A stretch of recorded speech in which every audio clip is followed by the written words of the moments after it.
Hey, everybody. Welcome to Law Moms Lounge. I'm Kate Lincoln Goldfinch. I'm Hannah Henry Bell, and we are Law Moms Out Loud. Oh, no, that loud. We're really loud. It's been kind of a week, but we're glad to be here. We got stuff to chat about. We're kind of doing sharing some stuff that people don't always talk about. Yeah, so today's Law Moms Out Lounge, and for Out Lounge, I don't know. Y'all, count me out. Kate's going to have to be the talker today.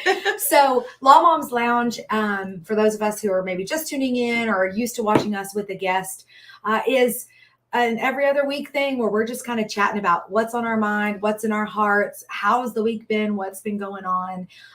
And look, putting ourselves out there. And today is going to be one of those. We both had to have kind of a gut check before we went live. That's why we're a couple minutes behind. Are we really going to share this stuff that we have in common that's pretty personal? We're going to be talking about image and surgeries and plastic surgery and just getting in there. So if that, I don't know, if you're judgy, just go. Goodbye. Also, if you're squeamish, don't listen, because we're going to kind of talk some of the real deal stuff. But I think before we dive totally into that part of things, Kate, let's kick off with our dominant thought. And somebody asked me, and by somebody, I mean my husband, Drew, is that a term of art? Is that a thing, dominant thought? But a good friend of mine had asked me one time, hey, what's your dominant thought today or this week or something? And I had never been asked that question. I thought, that's an interesting question, because each week, each day, probably more so each week for me, there's something that's on my mind. Mm-hmm. And my mind gets stuck and I call it a Zuzu pet. Nobody ever knows what I mean, so I should not use this. But they're these little mousy rat critter things that were a toy for a while that my kids had. They would go in this hamster tunnel, but then they get caught in the corner and they'd go zip, zip, zip, zip, zip, zip, zip. Oh, that's what your mind does? They'd get stuck. Well, I have a reframe for you. I'm trying to remember her name. Oh gosh, she has a book called Do Less. Her name is Kate something. And she talks about, it's all about women and the way that we get things done and the cycle, in which we operate. And the 24-hour daily cycle is based on a masculine model, a masculine calendar. And her whole book is about the feminine cycle and the cycle of the moon. And it's a weekly cycle.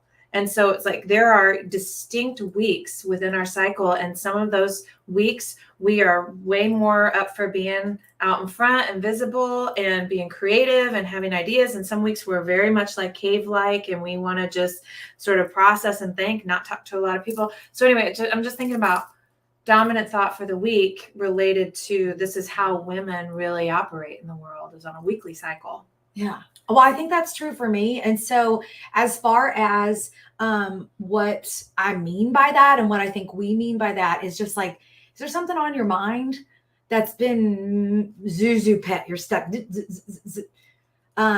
And on your heart and your mind. And I think we'd love it if you'd share with us in the Facebook group, and let's get a convo going, because I think we get a lot of ideas of maybe things we could think about of a dominant thought. So Kate, you want to start? Sure. So my dominant thought, this is based on, lately I've gotten out and about in the world in a different way, sort of post COVID. And y'all know I've shared my journey with you about sobriety, and I got sober. I stopped drinking alcohol. It didn't even feel right to say I got sober. I just decided to quit drinking alcohol in December of 2020. And so now that COVID's winding down and I'm going out in the world and doing more mingling, I'm realizing that I mingle in a different way as a sober person. And I used to be able to just go to some party and talk to anybody about anything, as shallow as it was. It could just be silly. It could not matter. And I could leave an event having chatted with a bunch of people about stuff that didn't really matter to my heart and feel fulfilled. That was true of me before. And now I'm realizing that that's not so true of me. I'm only interested in genuine connection with people, authentic conversations, things that are meaningful and deep and true. And that can be kind of weird, when you're going to some networking event to zero in with somebody. And so I've been thinking about, as a sober person, go into these events looking for genuine connections, because it's not like I don't want to mingle with people, but do you just accept, like, I am here for authenticity, and if I'm gonna weird people out, say la vie, and then just have that be the intention. That's the thing that's been sort of zuzu petting in my brain this week. Well, and I think that the question has the answer in it, because why would anybody ever feel worse for having a meaningful conversation? Well, for people who are showing up to be light, if somebody's gazing at them too deeply or asking them personal questions, they might be like, what a weirdo. Well, and I think that's a point, I guess I'm like limited by my own perspective. I would always, since ever, rather talk about like the deep stuff, but I do know what you mean. Like, I've been in some interactions where someone sort of, you feel like they start in the middle, like of you're just meeting them and then they jump to like third friend date, fifth friend date, 3-year friend status. And it can be a bit disorienting. So maybe it's like finding a way to do that is authentic to you, and also a bit mindful of the situation. I don't know. I think you do that by listening more than anything else to what they're saying, and asking a question that you genuinely want to know the answer to. There we go. Versus in other, like, I don't know, bar related things, like when lawyers go to these lawyer things, like, well, what kind of practice do you do? And you may not even give 2 hoots really about what this guy does at his law practice, but you're asking it because that's what we do. So maybe it's just asking a question and don't ask a question if you're not really interested in the answer. You know what I'm thinking is, because what do you do is not as interesting as why do you do what you do? And so networking and saying, why did you choose criminal law? Some people might be like, well, that was kind of an odd question for a networking event. And then the conversation will wrap and then it'll be over. And I guess NBD, but then there's going to be a few someones who say, here's my story. Here's my heart. Here's why I do what I do. I had a criminal incident and it changed my life. And so I chose this pathway. And then all of a sudden you've had this real connection. And so of the 10 people you talked to, 3 of them were a total actual connection. I think that's a really good point, Hannah. Like, it's about interest and asking the questions that you actually want to know the answers to, and not spending time asking questions that we don't really care about. Well, right, because then it feels fake. Yeah. And people can feel, I think, when you're really listening to them. And isn't that what we all want? Yeah. To be heard. Yes. And so if you're asking, and I'm guilty of this, like asking questions and not listening for the answer, because I'm thinking about the next thing, which is like my good thing and what did Denise said at my office this week? Like the front side and the shadow side or something like that. Like the good and the bad of your strength is your weakness. Oh, I need to remember to ask her how she says that. But if anybody on my team knows how Denise says that, please text me, because I'm like kind of making myself crazy. I'm trying to remember, but I'll put it in the comments. It's also like the double-edged sword, and strengths and weaknesses usually are the same, whatever personality trait. Yeah. And so, but anyway, trying to ask the question, really listening for the answer is going to make that person feel heard. And even if they think like, hey, it's kind of none of your business why I chose criminal law, you probably don't have many other questions you'd like to ask that person anyway. Right. You're not gonna have a deep connection with someone who doesn't want to do that. Yeah. So just suss it out quick and move on. And in worst case, you extended some kindness and space to someone. Yeah. For them to be heard if they wanted to take that opportunity. Okay, so I'm issuing a challenge to myself and to anybody else who wants to join me. Next, our mingling networking event, think of some questions that I really want to actually know about people, and just ask those questions. I love the why. How it goes. Yeah. Why do you do that? And maybe, look, another good thing that could maybe happen is maybe they haven't really thought that much about it. Yeah. And maybe like, why do I? It can spark some further thought for them, and that would be good. Yeah. Okay, I like that. Okay, it's yours. Okay. My dominant thought this week is about integrity And I had always heard, in like businessy coaching things, like I thought of integrity as being honest and telling the truth. Me too. Like to have good integrity means you tell the truth and you never tell a lie. Like, okay, check. I have that kind of integrity. Just ask my dad. If you tell a lie, you're in big, big trouble. Yeah. So like, yes, check. But I heard it said this week that integrity is about being fully integrated within yourself.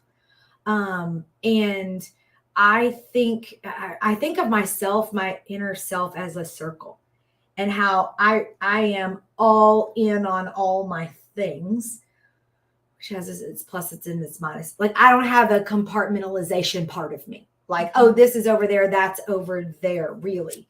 But this came up in the context of being, I guess, distracted with some different personal stuff that was going on, where the distractions were fracturing my circle of my personhood and not a full integration of myself. And that those distractions, in varying levels of difficulties, cause an energy leak in my circle. Yeah. And maybe not a blown out hole, right? But in your tire, little bitty tiny nail is going to take that tire down in a day. Right. And just a tiny nail or a big whatever, allowing energy and focus and distraction to go elsewhere was affecting my the structural integrity of my circle, of being fully integrated, being able to be fully present with the people that I'm with my family, with my work family, when we're here, that presence that can only come when all of our holes are patched. When I think about myself as a circle. So like it felt freeing to learn from another perspective on what integrity means, that it's fully integrated. Because something about that word, I don't know, it always kind of chapped me. I don't know how to explain it. It's just sort of like, I know why. Because people are saying it when they're being judgy. Like, you're out of integrity. Oh, yeah. Oh, like, yeah, that is such a zinger. They only say that, and it's like insult. It's true. It is like professional, moral high ground insult thing to say. And so, and probably, I don't know, maybe people had said that to me, and I was just like, I'm not a liar. Like, you're calling me a liar? Kind of a feeling. So to think about that in terms of drawing, and the person who was sharing this with me shared too about drawing your power back from all the places you've deposited it, all the places you've allowed it to seep out. And we've all done that. Yeah, that's why I'm sharing it, I guess. Whatever, I'm sharing it because this is my dominant thought. But in case this resonates with you, in thinking of the circumstances, like you've got drama going on at the kids' school, with your husband, with your ex-husband, with work, with your best friend, with your mama, with your whoever, we deposit, if we're not careful, our energy, or we create a direct stream of energy, even more so, to that situation where it's seeping out of our circle. And if you're not cognizant and aware and fully committed to filling up those holes, it affects your ability to grow, your ability to be successful. Because I don't know, the jury's still out, I'm learning this, but it seems like we need all we've got to fulfill the calling and the things that we're meant to do. Okay. And so I've been working through calling my power back, calling my energy back from the places I deposited it. Yeah. And doing that for me is a courageous act of self-respect. Yeah. And to say, I didn't know I was going to be emotional about this. But it's to say, I need all of me. Yeah. And I'm entitled to me. And nobody else gets to hold a piece of me. I can interact with them, I can relate with them, but for me, it's on my terms and in a way that makes my circle just. It's a John Donne poem that we read at our wedding, and it's always been my probably favorite. And it makes our circle just. And to call it back requires saying I'm worth that. And that if this thing that I've allowed to occupy so much of my energy, if I don't continue to do that, what will the fallout be? And you have to say within your own self to do this, or you don't have to, but I don't know. That's kind of how it worked for me. Yeah. Is I am going to, there's going to be another side of this. There's still good stuff coming for me, even if I have to call it back from these situations. And some of those patterns, those behaviors where we've deposited our energy and allow it to continue to be sucked out, those are well worn. Yeah. Oh man. Neural pathways that just go like that. And it's a feedback loop. Yeah. We do the thing. Maybe we get the dopamine or we get the adrenaline hit if it's like a big drama situation, and old patterns that's what our family expects me to do, and goes back around in a circle.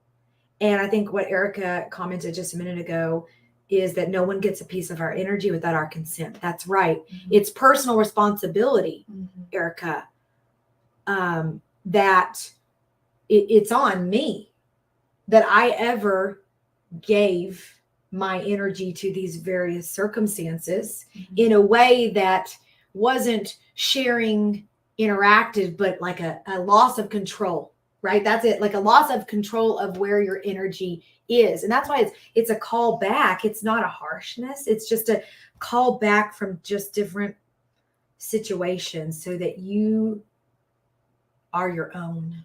Mm-hmm. And that's what Kate and I have, these bracelets. I'm sure, do you have yours on? Yeah. Of course. This little one. And can you see?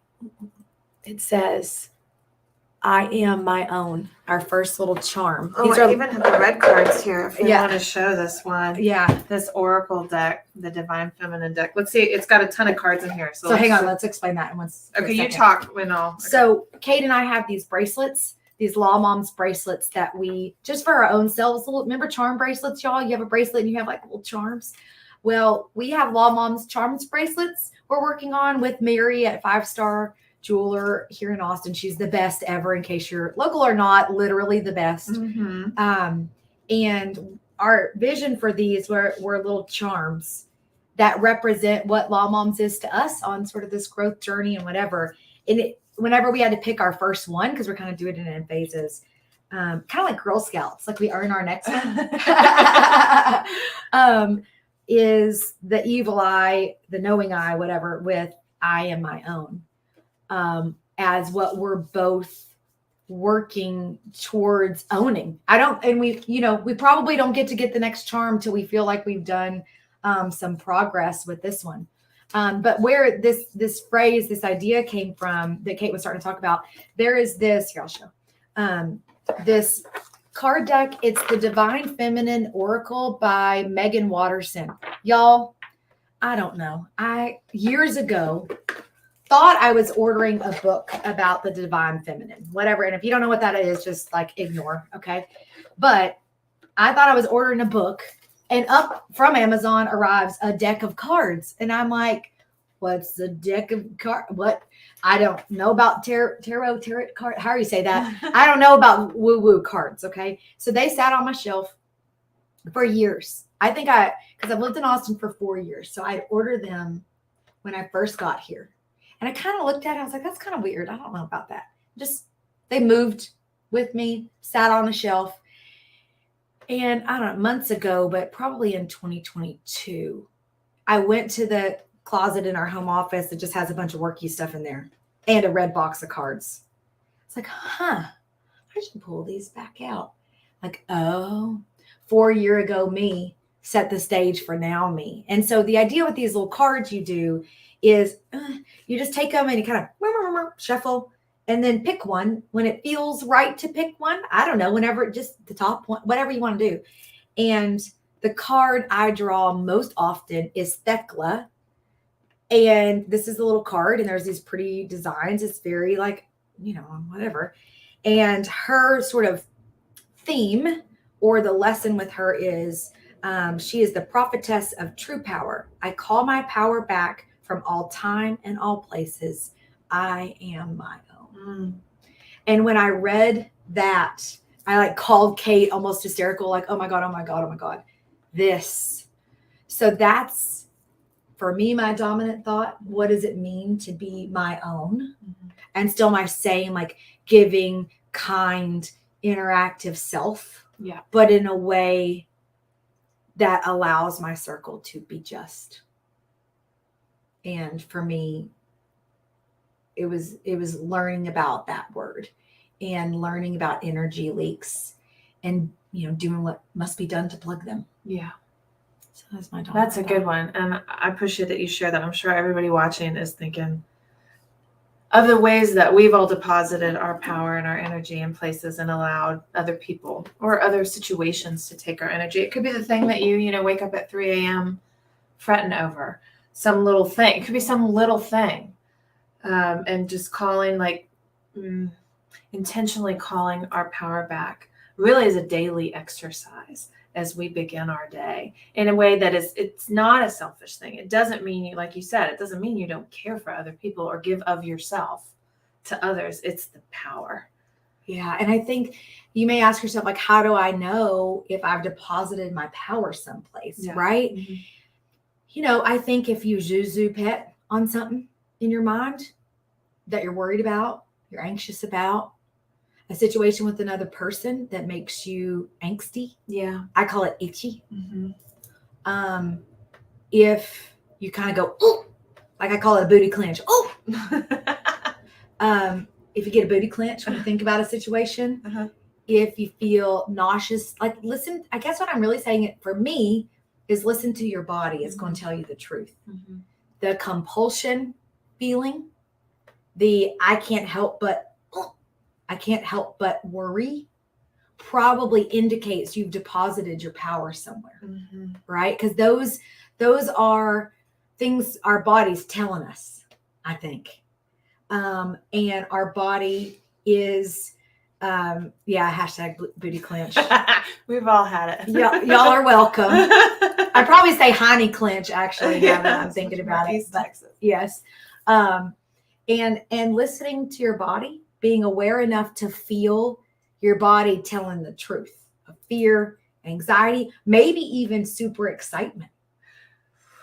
Ooh. And that's a different side of the coin. Is like, do I deposit my ability for joy and excitement and happiness elsewhere? That I hadn't thought about that till just now. Yeah, that's because it's easy to go, oh, but what about the super happy feelings? The good stuff that we get. Right. That doesn't bubble up from in and within our own sort of control, but we can associate a need for the good with another person, another situation. And if this person or situation wasn't there, I would have less. It's really, Hannah, it's any addiction too. Yeah. Anybody who's got any sort of compulsive behavior or dopamine hit, it could be shopping, it could be anything that you think of, where that thing that you go to feel better or to fill a hole. That's a deposit of our power. And you probably know, I'm also thinking back to the worry thing of my gopher. Have we talked about? I don't think I've told y'all about, I have had a worry gopher in my life. I didn't know the name of it. I thought I just sort of had a, Zuzu pet brain over stuff. And in some cases, overthinking, worrying can be a really useful quality because you have forethought and you plan out things and you prepare for them. And it is a great way to grow a business, for example. But it's also not a very comfy way to live if you don't have control over it. And so I'm trying to remember the moment. Oh, I remember the moment. We were at lunch. Hannah and I were attempting to get scuba dive certified, which neither of us finished. We failed totally. And the instructor, we were at lunch, and the instructor said something that had nothing to do with me. I can't even remember. He's like, well, sometimes the XYZ horrible thing can happen. And I was like, well, really? Like, what? More about that? Like, trying to find information. And Hannah looks at me, and she's like, you have a worry gopher that's just digging for stuff. Because I could just picture Kate's worry. I saw it turn on. Like, this little gopher, just dirt flying. And I'm like, Kate, you are not going to be the one scuba person who's like, you know, nozzle this and that comes undone in Mexico, like that, you know. But that was really helpful for me to name it, to tame it. And I mean, in the last, however long it's been, 90 days, have really focused on my little gopher, having awareness of it, compassion for it, and releasing it. And it relates to everything we're talking about, you know, because my little gopher was pretty much a power stealer of mine.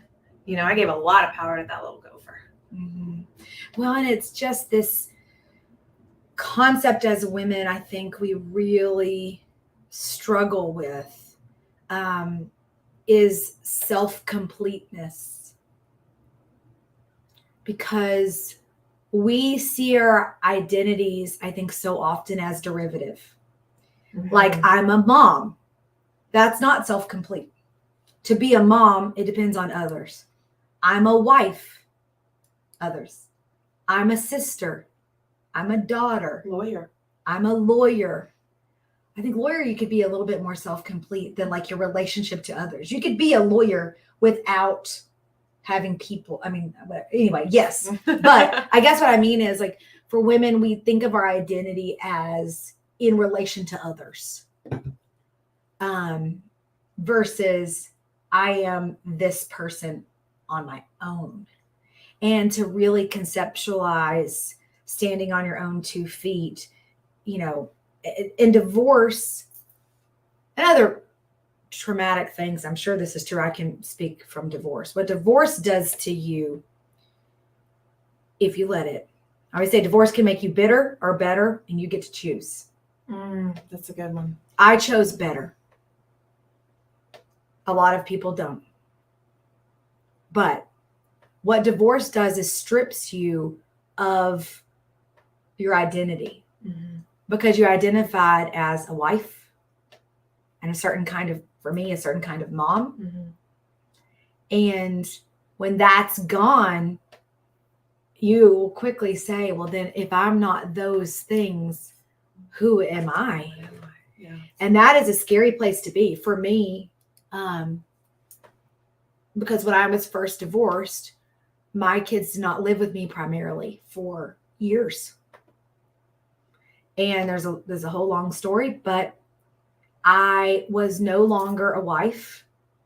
I was no longer a mother in the way that I had conceptualized and had experienced being a mother to date. And I was left with what was left. Mm. And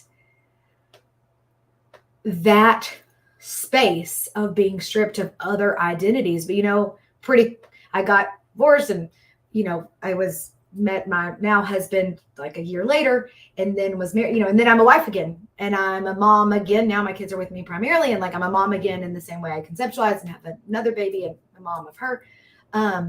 But those temptations or those old worn patterns to completely identify with an external identity are strong. So I guess I'm in that place of working through me on my own and calling all of that back. And one thought, I mean, because the bad ones, that's easy in a way. The good stuff is a little bit harder, like to admit, but I want the good stuff. Mm-hmm. And yeah, I think you still have the good stuff, but it's whether or not you need it or feel that you need it. You don't need it from others, but if you feel a compulsive need or something, or a fear, you've probably given that thing power over you. There we go. And one way, if it seems like, well, how do I do this? Or like, what do I do? One suggestion that somebody made to me was, and I was wanting to tell you this anyway, just like personally. So here, well, I'll tell you and God and everybody, is to do symbolically do it, of like to kind of identify, name it to tame it, identify those places where you've deposited your power, and maybe some item reminds you of a certain situation or a certain person or a certain trauma, and symbolically getting rid of that thing, but with full intention and full awareness and full meaning. I'm just like, throw it in the trash can, get rid of it. But like, I'm going to deposit this maybe at Goodwill to give it to someone else to enjoy, or whatever, as a way of getting rid of that thing, to call, to show your heart, mind, the universe, God, and everybody that you're serious about being your own. Well, we're about to do this pre-Law Moms retreat at the same place where the retreat is happening, and we've already talked about we're going to kick it off with a burning ceremony. Yeah. So there we go. You burn it. Yeah, burn it. Say, I don't know. Ask people. I'm not good at being in charge of fire things. My house burnt. I mean, that's kind of not that funny, but yes, that's right. I shouldn't be in charge of the fire, considering we had a house fire in our house. So, anyways, that's dominant thought. Now, related to this, I guess I'm going to talk about too that, because we had a Law Moms event last night, and our local people, thank you to everyone who came to support as we kick off the lead up to the retreat. And we do have like 2 spaces left in the retreat, I think, because of just some trial schedules and stuff for people who want to be there. Send us a DM or message to get some more details for that. But it was a great event, and I was having a similar conceptual thinking thing for myself. So Kate, it sounds like you were working through mingling. And for me, I did an introduction of Lily Shepard Carter, who we've talked about a little bit on the show before. She's our guest next week. So super excited. She's got a book coming out. She's awesome. And it was my job to get up and kind of preview, the evening and what we were all doing, kind of the message part of the thing, and to kick off our retreat. And I had just planned to say, like, and Lily Shepard Carter is real cool. The end. But there was a moment where, for me to be in integrity, I had to tap into my authentic voice.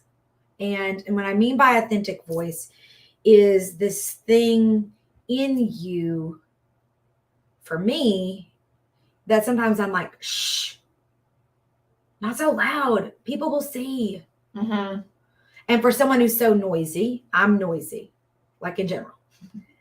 So people are like, what do you mean? Afraid to say something. Give me a break here. But there's our outward self that's like also is true. But then there's the still small voice inside. That's what I mean when I'm talking about authentic voice. That thing when it's just you late at night that you connect with. It's like your soul person. There was a moment at last night's thing when I was introducing Lily that I had a choice to make, to sort of stay here, to stay in, and this is Lily, and here's her accomplishments, and etc., or to tap into my soul authentic voice. And I chose the latter. I chose to dig in and deep, to just go there, even like I'm literally doing right now, what we're doing on the show, to put it out there. And I was like, I don't know, afraid or whatever, that people would be like, something in me felt that way, but I just decided I don't care. And as I connected with my soul voice and explained Lily's work and that something more, and how she's talks about personhood and who a woman is and her essence and all of these things to explain what she does, every single woman in the place was nodding at me and like they expected me to say, and here's some accomplishments, thank you. But they're sort of side-eye, kind of looking like, wait a minute, a head cocked, listening. And in that moment, something real occurred, a transfer or like a group collection of energy amongst us to take a mixer thing and I think advance some sort of ball for all of us and some sort of a group experience with, for me, choosing to be integrated, choosing to be in an integrity with myself was to go there. Yeah. And it was a little scary for a second, but then it felt like relief. I'm thinking about what you said, and nothing struck me as like, too revealing or too authentic. Because I was nodding in the audience too, like, Lily, deep, integrated body, womanhood. Yeah. And that's the thing, like in your own brain, it's a scary monster. But other people are like, Hannah, you were being weird, Yeah. But for yourself, you're like, but if they know this, if I'm authentic in my true voice, what if they reject it? Because, if you're sort of like super happy person, nobody's going to reject that. But if you use this other, I call it like the volcano. If I tap into my volcano, that's not everybody's cup of tea. Right. And if they reject that, they could reject the chipper, and sometimes people do, like I get on their nerves. They're obviously have bad taste. But they can reject that, and they're not like rejecting my essence. Right. But then when you tap into your essence and you put that out there, it's scary because if they reject that, they're rejecting me. I mean, and ultimately, who cares? And that's easy for us to say when we're like sitting here talking about it. But I don't know. For me, that was my experience and my carry forward in this that we're doing, in all of my interactions, to take more opportunities to tune in and to listen and to speak from a place of authentic soul level truth versus still authentic and still correct, but not like go into the deeper thing. I mean, in a way, it's sort of what I was talking about too, on an individual level, 1-to-1, walking through the group of people. It's the same thing we're talking about, whether you're in front of a group of people, whether you're connecting with people. It's like, are we going to have genuine connection, authenticity in our interactions? Or are we going to just do fluff? And I think what we're saying is neither of us is choosing the fluff route. And the fluff people are going to be pretty rattled or put off by us. And so what? I think that's what we're deciding. Yeah. I mean, y'all want to do it too. I mean, right. Or what's the point? Right. I mean, what are we doing here? Going through the motions. Otherwise, we get one. I always say we get one. I say one trip around the sun. That's not true because I think that's a year. You get my sentiment. Like we get one shot. I wish it like one trip around the sun equaled your whole life, but then that would be a cuter phrase. But one shot at being our real true self. Yeah. And we're willing to do it, so we invite you to do it with us. There we go. Now, speaking of that, we already took forever. We did. So we can do this next part quickly, but so last week's show, we had Steph Tuss, and I was not on camera. And I told y'all why I wasn't on camera. It was because I had just had an elective surgery. And I've been thinking about, as I've had this surgery and I've told certain people that I needed to tell, I've been thinking about the reactions that I've gotten from people, and it has been encouraging to me, and Hannah and I have talked about this, to just go ahead and be out with it and just share about the surgery, because I have been met with so much curiosity from people. And I think what I'm talking about here is like my version of a mommy makeover. People do different things, but it was a completely elective cosmetic surgery, post baby body for me, post weight loss, where I was getting like loose skin all around my chin, loose skin in my chassis.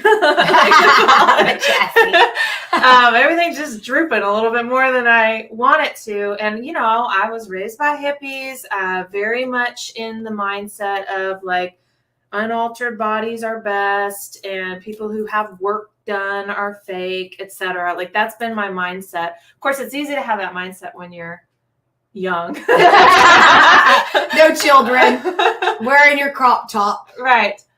But here's the deal. Like, I wasn't suffering in my body. I wasn't walking around going, oh, like my boobs are droopy and my face is droopy and I'm a hideous beast and something must change. Otherwise, I can't live like this. That is not where I was. but it was my body wasn't reflecting the way I feel on the inside. And I got, if all goes according to plan, I got a lot of years left in this body. And there's things we can do about that now. And there's nothing to be ashamed about. I mean, sometimes people get weirded out even about Botox, but look, here's the deal. Like, all of us feel how we feel, make the decisions that we make. And there's just no shame in what we do to feel like ourselves. Yeah, and I think, Kate, we talked about this last night at the event, because our hostess, it was Elizabeth Elias, who was our very first guest. She's the absolute best. She's an image consultant. And I think her work, you could see that as like vain fluff stuff. Mm-hmm. There ain't nothing vain fluff about that woman and what she does. And I think it's in the same vein, because I'll say this, is I've had cosmetic surgery done, and it was a decade ago. And for me, that involved a breast reduction and a tummy tuck. And that was I had 3 children who my daughter weighed almost 10 pounds, and I'm like a little person. She's a teeny little thing. Yes. And so that involved just a lot of it. I'd worked out and gotten as strong, as in good a shape as was possible. And I still had all this extra stuff. Mm-hmm. And I didn't like it. I didn't like how it looked. I didn't like how it made me feel. Yeah. And it is one of the most radical things I've ever done for myself. I did it for me. There we go. I am my own. How about that, Hannah, 10 years ago? Yeah. I didn't think about that till just now. I did that for my own self. Yes. And especially at that point in my life where I wasn't doing just a lot of things for my own self. Mm-hmm. And it is, look, there's some vanity to it. Sure. Of course. Yeah. You want to look nice? Of course.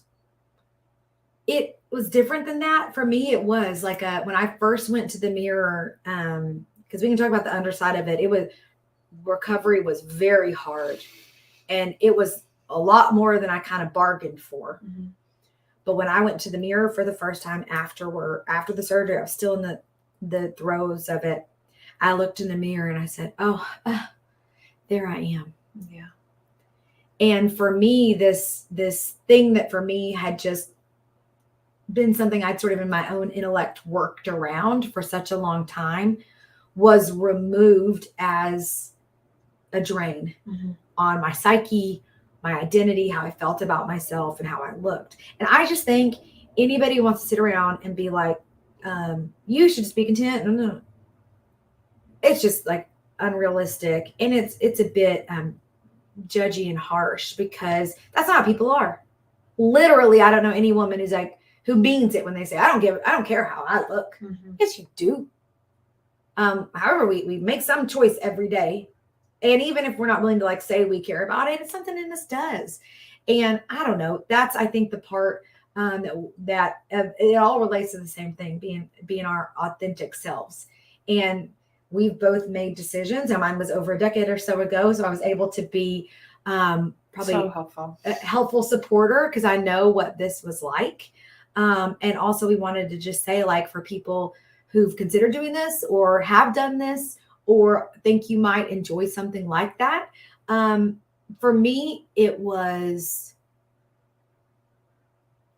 the right and best decision. Mm-hmm. Then I'm glad I don't have to go through it again. I would do it again.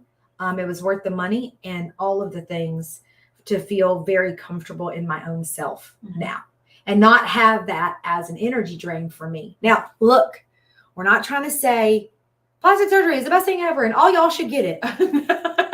Not even a little bit. More often than not, probably not. Right. But we're willing to be honest and say that we've both done that. Mm-hmm. And Kate was going through this in sort of in the middle of it, and was off camera and was at the event last night post surgery. And just sort of, for us, the elephant in the room, just kind of out there with it, in the spirit of making our circles just, Yeah. and giving some room if anybody wants to discuss it or ask questions. I mean, we'd be willing to talk about the grimiest parts. There are some really grimy parts, and maybe the best kind of fun parts of it. It just kind of makes me laugh because I'm remembering a couple interactions Kate and I have had over the years about it. But anyway, I think I know which one you're thinking about. Okay. I know I have. So yeah, and so I'm like 9 days post surgery, and one of the things I did was get a neck lift because I've lost weight, and I have a genetic, disposition in my family to carry a lot of weight here, and so in my life I've had a lot of weight in the lower part of my face, and so anyway, that was one of the things that I did, and you can probably still see which side I've still got bruising, and but this is me a week after surgery, so obviously I'm feeling all right. The most annoying thing are the compression garments that they make you wear at this phase. I'm not in pain, but I've got to like keep everything all super tight, and you got to sleep in it and sleep propped up, and it's annoying. But it was really helpful for me to have Hannah, both leading up to it, someone who had done it, someone who can, in my moments of fear, say, it's going to be great. You're going to love it. Just keep going. So talking to your friends, and this is part of the reason we want to say this, like, we're your friends. We'll be here for you if you want to think this through. Obviously, it goes without saying, being really thoughtful about who you select to change your body is really important. You're picking an artist. And so all the ways that you would vet someone and think about that are important. And then thinking about how you're going to recover. I didn't even really know how hard it was going to be that first few days. I thought, you go home at the end of the surgery. I was like, oh, I'll be like up and around, next day. That was not true. And so thankfully I had planned, Josh and the kids went out of town. They had a blast. And that was his way of supporting your recovery. Yes, which was great. And then my mom was here with me. I got a lot of one-on-one time with my mom. Was sweet.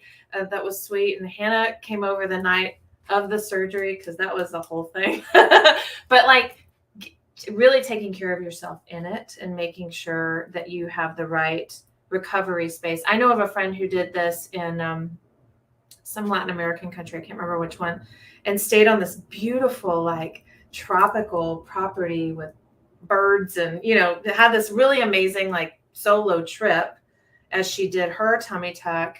And then another friend of mine I talked to recently didn't really have a mom who could come stay over, and so she went to a recovery center. So these are just things to really think about as you go into it. It takes a lot of conversations, but we wanted to just be open and honest about doing this. Because I'm one of those people that carried so much judgment and shame about cosmetic surgery. And obviously I feel differently about that now. And so I'm speaking to the me's out there of the past. We're here for y'all if you want to hear more. Yeah. And let's just own that it's okay to care about how you look and how you present yourself to the world. Yeah. As long as it's not your main thing, right? Maybe it is your main thing and that's up to you, but we're not trying to say this is the main thing. Right. We're just saying it's an important thing, and we sit with you in that and recognize that. And I think there's a lot of lessons to learn from it too about rest. Mm-hmm. And that I'm worthy of rest. I'm still working on that one. I'm worthy of recovery. Yeah. I'm worthy of doing something for myself. Yeah. Which is the big lesson. So, okay, Kate. Yes. Let's do our What You Reading this week? So because I've been recovering, I have not had a lot of capacity for creative thinking, big thinking. I'm usually drawn to really cool concepts and self-help books and all of that. And that I just didn't have mental capacity. So I've been reading a novel that I saw recommended online, and it's called, what the heck is it called? Tomorrow and Tomorrow and Tomorrow. And it's a story of these two game developers who they write video games, and that's a whole world. And you don't see a lot of books about video games because they're typically sort of separate hobbies. I'm not a gamer. I know nothing about it, but I'm learning a lot about it. And it's really cool to think about how gamers develop a game theory for people, to create a realm for them that is going to speak to them. One of the lines in the book was how like game developers have to be the most empathetic creative artists out there. Ooh. Because they're creating realms for their people. And so it's like, it's cool. It's just a fun, easy story, but it's also teaching me about a whole world that I didn't even ever explore before. Ooh, that's cool. Yeah. Neat. How about you? Well, mine's well, hesitant to say, I guess it's just very woo-woo world, but it's just the truth. On Audible, I've been listening to this. I haven't had just a ton of, because I started a paper book, which won't really bring up that much. I think I'm abandoning it. I'll use that one next week if I come back to it. But it's Ask and It Is Given, Esther and Jerry Hicks, which very much is in this concept of the law of attraction. And like, look, I'm not trying to say that every single thing of it I herald as scientific facts or anything, but it's certainly very interesting. And the big concept from there for me is that life is about enjoyment. And to get to that enjoyment, to get to bringing more of that to you, is an exercise in accessing the best available feeling and thought to you at the time. And that if you're in a negative space, you can't go from like feeling very, very crappy to top of the world happy. But from very, very, very crappy, you can go to very, very crappy, and then up kind of a scale to feel and think your way into enjoyment. Ultimately, people would say there's a lot of other things that life's about. It's about giving and all of this. I think if you ask a question a little bit deeper of, but why do you give? Probably ultimately we give because it makes us feel good, which is enjoyment. Like, I don't know. I think if you ask all the questions, they lead back to maybe enjoying this time that we're here to do something meaningful. Why do you do something that makes you feel good? So I don't know, trying to exercise accessing the best available emotion or thought to me at any given time, even when things like have been difficult this week, doing my best to be aware. And that book is helping me to do that. It's the second time through I've listened to it before. Really?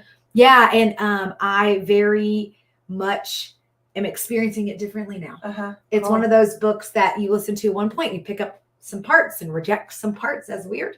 And then later different parts land and other parts are like, oh yeah, whatever. Yeah. So it's been interesting to do that. You asked me earlier this week how I was doing, and I told you I was trying to stay buoyant.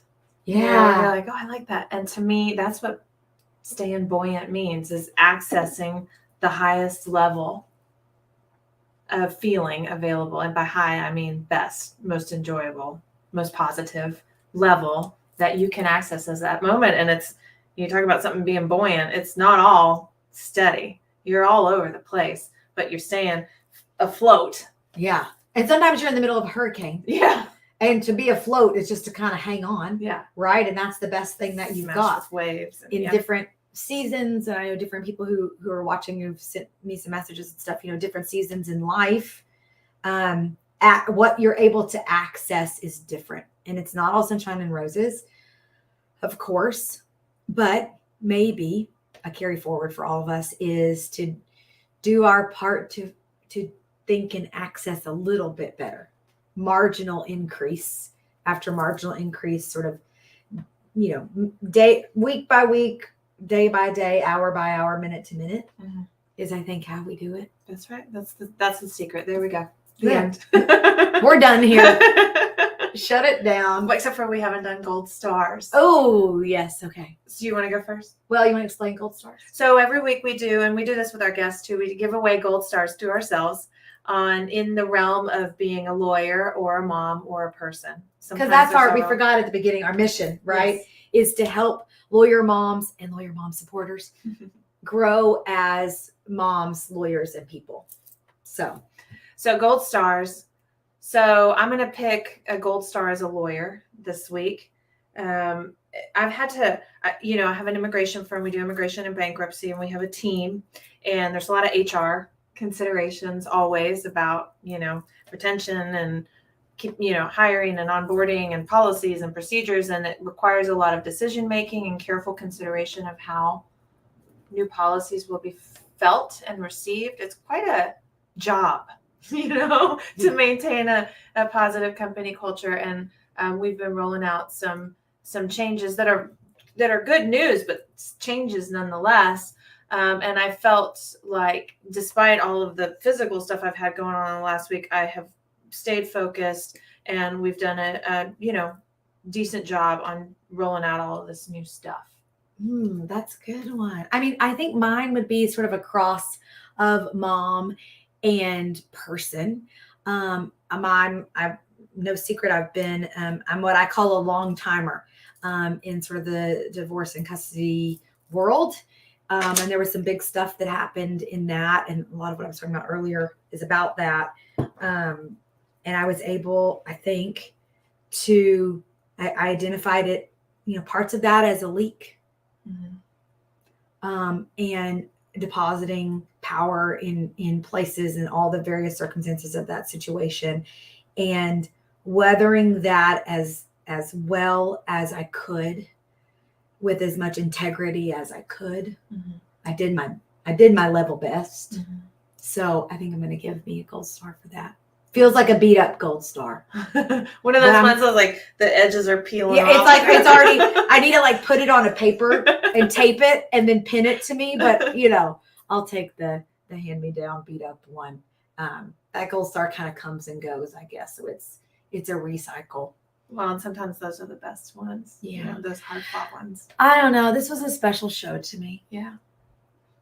Thanks for being here, you guys. Yeah. Thanks everybody. It's, Thanks. We're, and Raven who is my friend and, teammate, she said it's totally a gold star all the way. She's, shares in our work that we do together as helping people,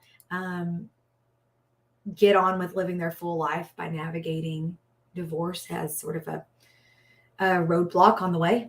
And she also shares some of the personal part and understands that it really is a gold star. Thank you, Raven. I know you witnessed that and hold space for that it is. I mean, I guess if we're really good, it's one of these episodes we should talk about that part.